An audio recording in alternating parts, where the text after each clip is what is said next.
Well, good morning to you. What's old is new again. We've got Ford's latest concept electric pickup truck, a blast from the past. This is the F100 Illuminator behind me. It's got the same design as Ford pickups from the late 70s. That's cool. This concept version was created to showcase Ford's E-Crate motor in Vegas this week. So it's not clear yet if there's ever going to be a version like this for sale. So Ford is getting ready to launch a more modern-looking electric F-150 Lightning pickup truck sometime next year.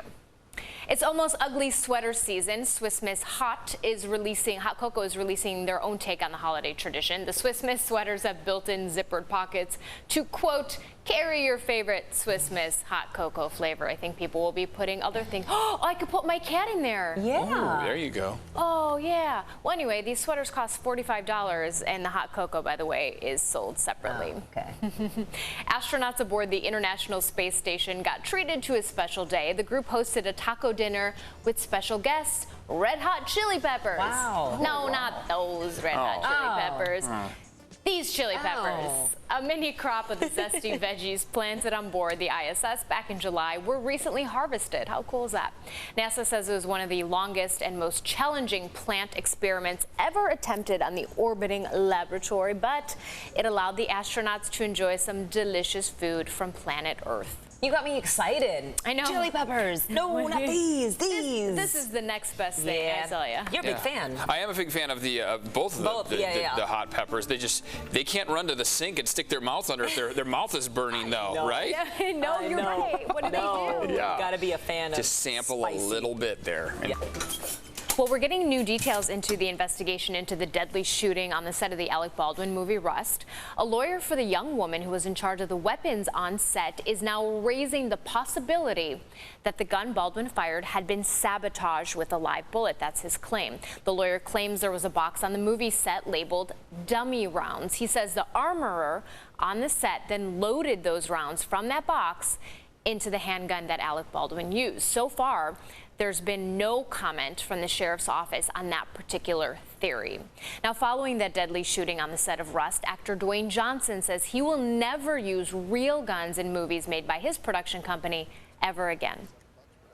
You know, I can't speak for other production companies, I can't speak for other studios, but what I can tell you is this has created it's created a new lens and a new perspective, I think, on how we can operate moving forward. Johnson went on to say that his company, 7 Buck Productions, will use rubber guns instead.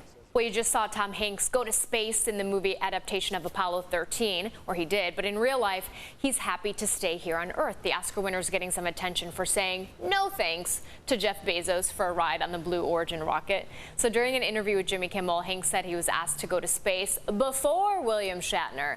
So why did he say no? Hanks said, well, he was asked to pay $28 million for a ticket, that's why. Wow. What? And while he says, hey, I'm doing pretty good financially, he'd rather act out his own journey to space for free. Wait, so Shatner got to go for free, right? We don't, I don't know, because they never so sure. released those details. Okay. Remember we were wondering? Yeah. Oh, interesting. I don't know. Well, maybe he asked Hanks to pony up the money. Hanks said no, and then he offered a discount. Yeah. Yeah. I don't know. Hey, we're finally getting a look inside an iconic house right here in San Diego. I'm talking about Alicia Keys' home in La Jolla. Take a peek.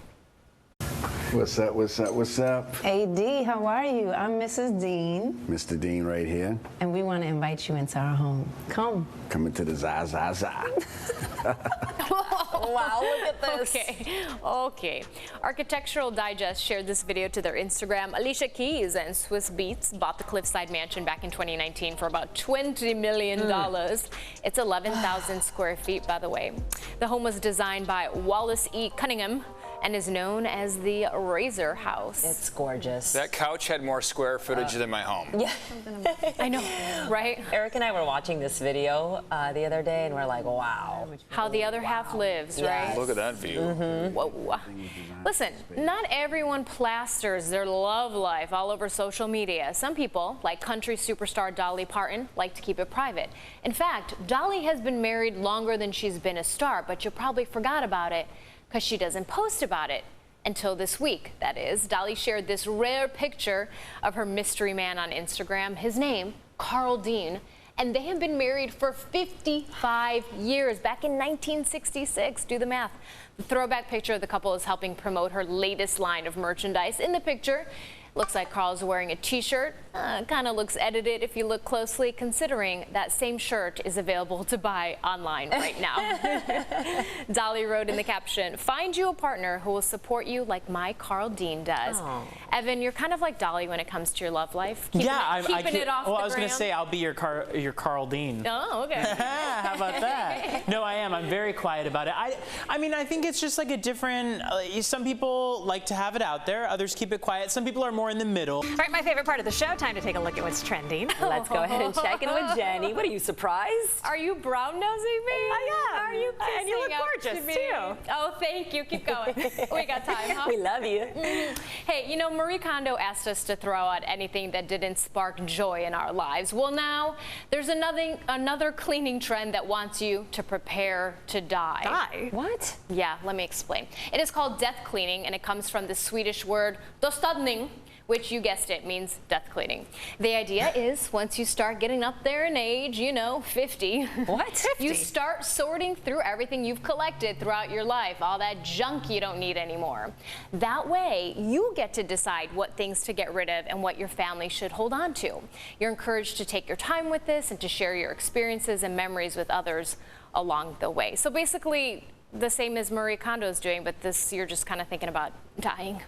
At 50, that sounds really young. Well, I will tell you this, Stella, What? just because, you know, I look at my parents' home and it's filled with so much junk, Yeah. and I hate to admit this, but sometimes I think, well, if you don't clean that stuff up before you pass away, that's a burden for your children. But perhaps the PR side of me just wants to get it a different name besides death cleaning. You know? I don't know. You work on that for A me. lot of the junk at our parents' home is ours.